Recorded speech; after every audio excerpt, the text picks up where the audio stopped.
মিনির উত্তর এবার আর আগের মতো হাস্যকর হলো না। রহমত বলল, আমি শ্বশুরাকে মারতাম, কিন্তু ক্যা করে, আমার হাত বাঁধা আছে। রহমত গুরুতর অপরাধে কয়েক বছরের কারাদণ্ড পেল। তারপর আমরা তাকে প্রায় ভুলেই গিয়েছিলাম।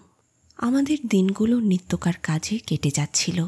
যে পাহাড়বাসী স্বাধীন ঘুরে বেড়ানো মানুষ কিভাবে যে একঘেয়ে কারাবাসে সময় কাটাচ্ছিল তার কথা আমাদের মনে পড়ত না। আর আমার সেই চঞ্চল মিনির আচরণও যে লজ্জাজনক ছিল। সে পুরনো বন্ধুকে একেবারে ভুলে গেল। প্রথমে সহিসের সাথে বন্ধুত্ব হলো, পরে ক্রমে যত বয়স বাড়তে লাগলো ততই সখার পরিবর্তে একটি একটি করে সখী জুড়তে লাগলো। এমনকি আমার ঘরেও এখন আর সে আসে না। আমি তো তার সঙ্গে এক প্রকার আড়ি করে দিয়েছি।